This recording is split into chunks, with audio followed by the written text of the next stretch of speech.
Good morning, students. I am Manikant Mishra, Modern English School, New Area. So, in a previous class, in a previous part of the video, we have discussed about the solution and its concentration. Now, based on the amount of the solute and their solubility, again the solution is of two types. One is called saturated solution. What is a saturated solution? Saturated solution and unsaturated solution.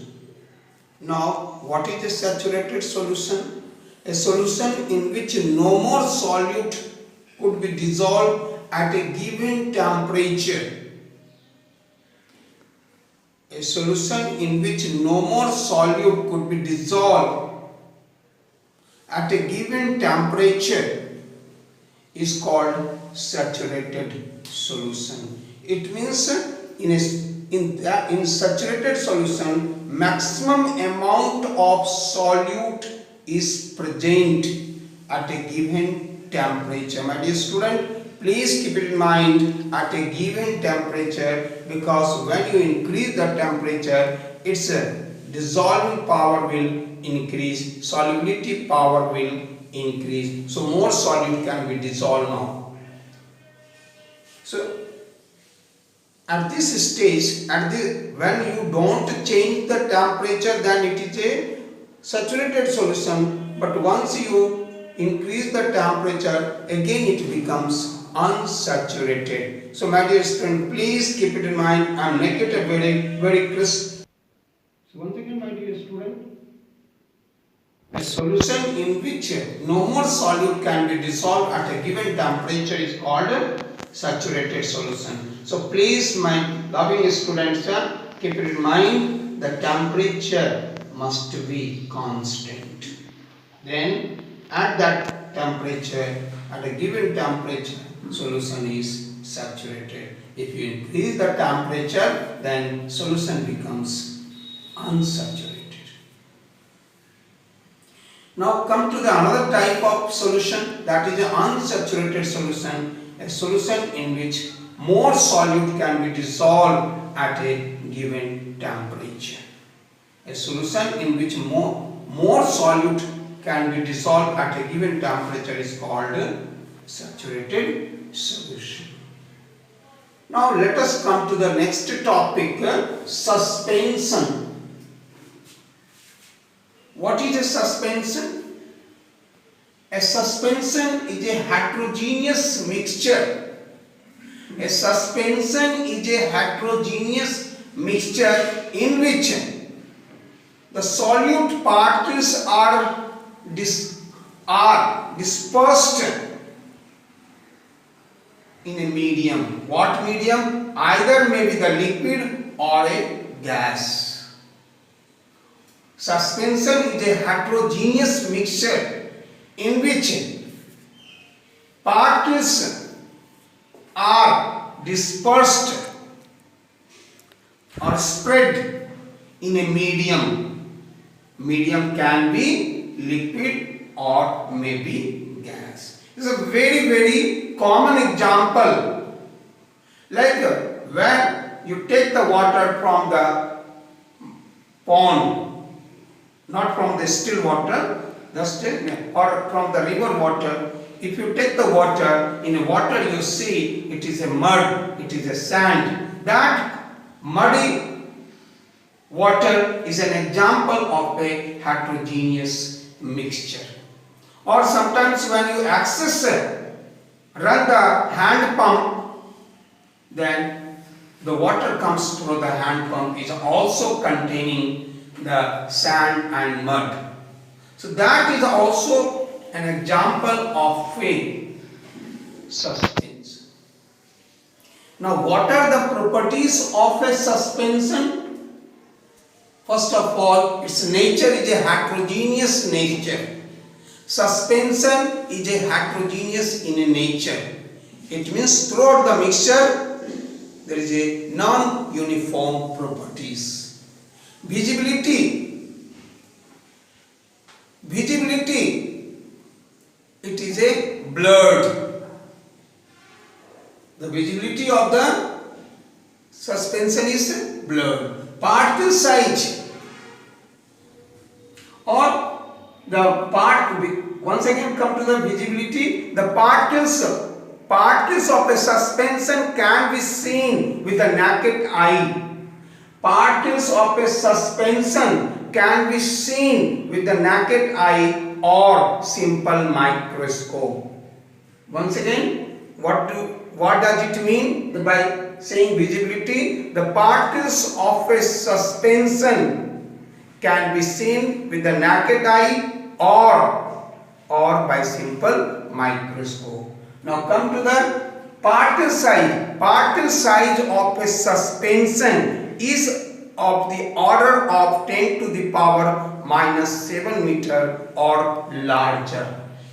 The size of the particle size in a suspension is of the order of 10 to the power minus 7 meter.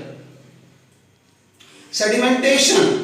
When you take the pond water or muddy water, you leave undisturbed for some times, what happens? The larger particles have a tendency to settle down. However, the fine particles remain suspended in a water. The heavier particle, larger particles have a tendency to settle down. However, the very fine particles remain suspended in a water. It means the particles of a suspension are unstable in nature. Why it is called unstable? Because the particles of a suspension has a tendency to settle down. This tendency makes the suspension's particle unstable in nature. Separation by filtration.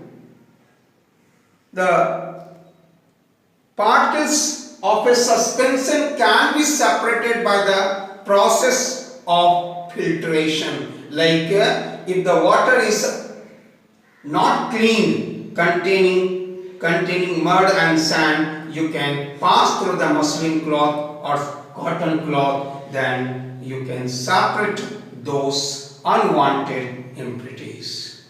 So this is about the suspension. Once again, suspension is a heterogeneous mixture in which the particles are the size of the 10 to the power minus 7 meter or larger. It is a heterogeneous nature.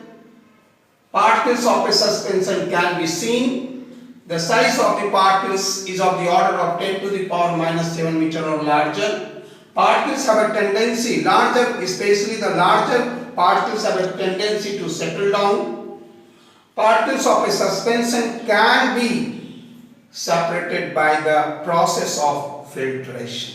This is about the suspension. Now next topic to our is colloids. Colloid is a homogeneous looking heterogeneous mixture. Colloid is a homogeneous looking heterogeneous mixture in which the size of the particles lie between the true solution and suspension. In a colloid, particles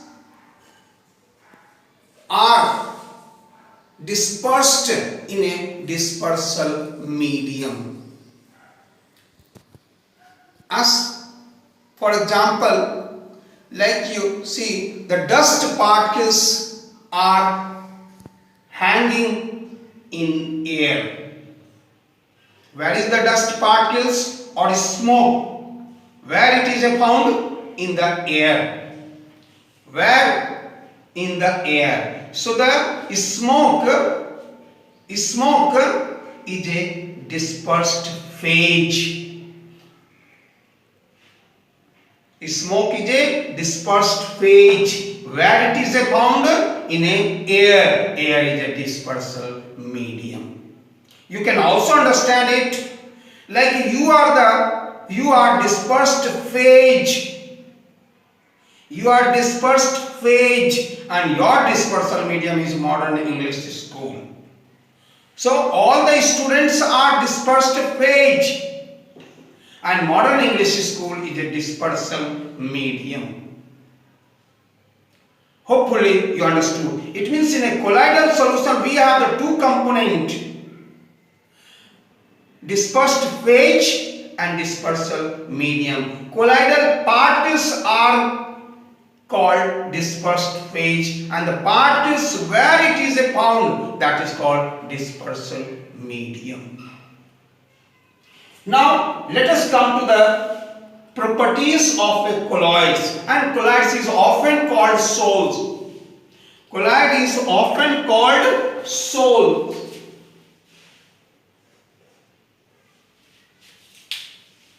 Now let us come to the properties of colloid. Homogeneous looking, but it is a heterogeneous nature. What its nature is? Heterogeneous. Particle size.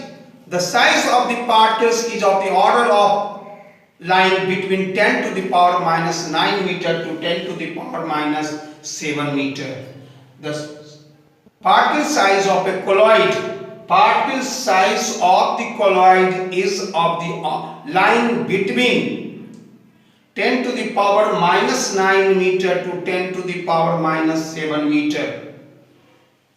Separation of colloidal particles. The colloidal particles cannot be separated by the process of filtration.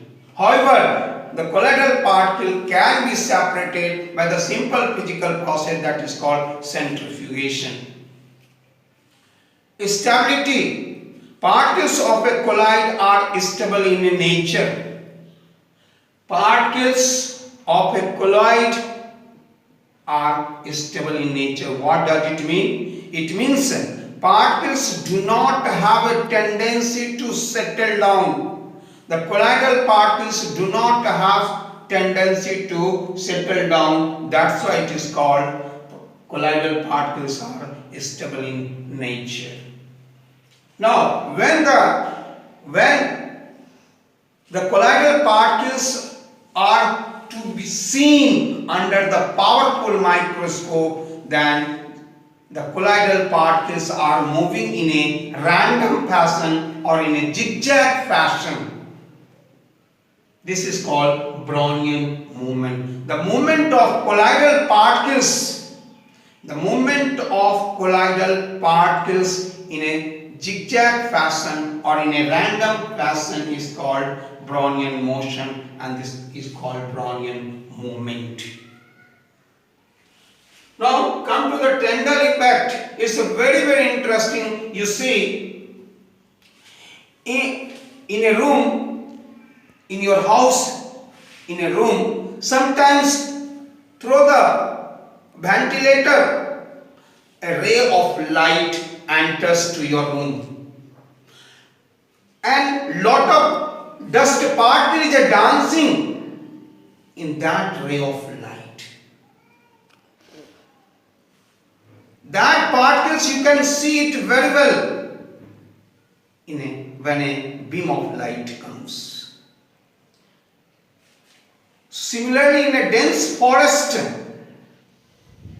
when a ray of light enters, also because of Tyndall effect. Or if you take a colloidal solution, take a colloidal solution in a beaker and you keep it in a dark room and allow a strong beam of light, then whole colloidal solution becomes visible. This happens due to scattering of light.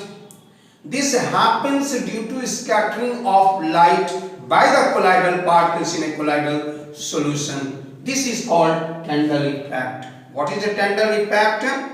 The scattering of light Scattering of light by the colloidal particles in a colloidal solution is called Tyndall effect. Scattering of light, the scattering of light by the colloidal particles in a colloidal solution is called Tyndall effect. Tyndall is a name of the scientist.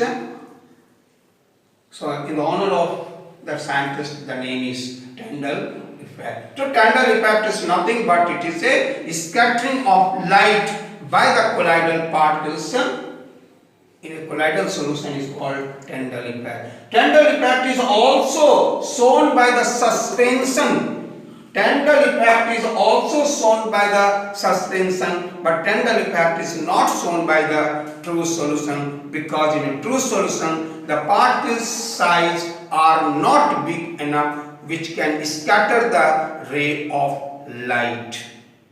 Thank you. Have a nice day.